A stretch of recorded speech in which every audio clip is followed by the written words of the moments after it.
Hello students, greetings to all. Yes, in the last class, we were discussing something on the pressure, right? So there we have studied the definition of the pressure and the mathematical equation for the pressure and also the S unit, right? The pressure is the force acting per unit area. Then the mathematically we had written that P is equals to F by A, right? Then unit of pressure is Pascal. And also we have found the one more unit of pressure is Newton per meter square, right? So Newton is the unit for force, then meter square is the unit for area, right? By combinedly, we have written Newton per meter square, isn't it? So these things we were discussed in the last class. So in this session or in this video, we will learn what is the relationship between the pressure and force and also pressure and area. So right, so how actually they are interrelated to one another. So now we can say that, so we already discussed in the last class also, whenever the force exerted on any object, right, if the force exerted on the object, it is directly proportional to the pressure, isn't it? If the applied force is greater, the same time the pressure exerted is also greater, right? Or I can also say that if the force applied is less, right, then pressure is also exerted on the object is less, right? For this thing, we can say that pressure is or force is directly proportional to pressure, right? Here I have used the word directly proportional. So what is the meaning of directly proportional?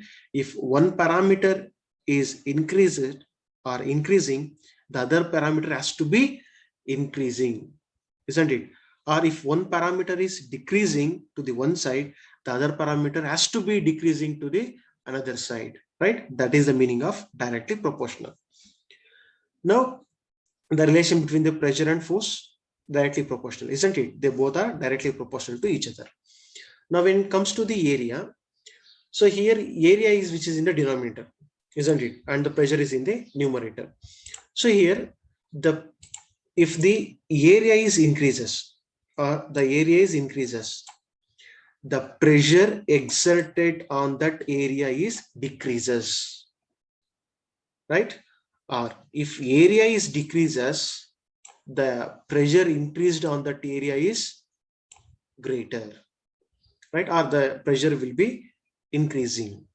So here I can say that the pressure and area, these two are inversely proportional to each other, right? Now pressure and force are directly proportional, then pressure and area are inversely proportional. So of course, you should know that what is the exact meaning of inversely proportional, isn't it? If one parameter is increasing, the other parameter is decreasing to the another side. Or if one parameter is decreasing to the other side, the other parameter is increasing to the another side. Means if one is increases, the other has to decrease. If one is decreased, the other has to increase. That is the meaning of inversely proportional, right?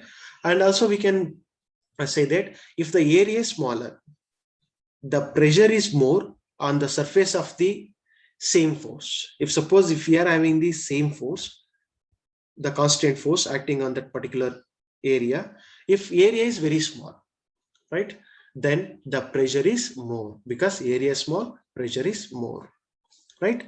So this is the relation among the pressure, force and area, right?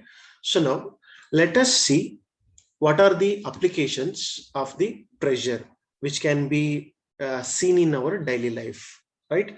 We can see it in the next video.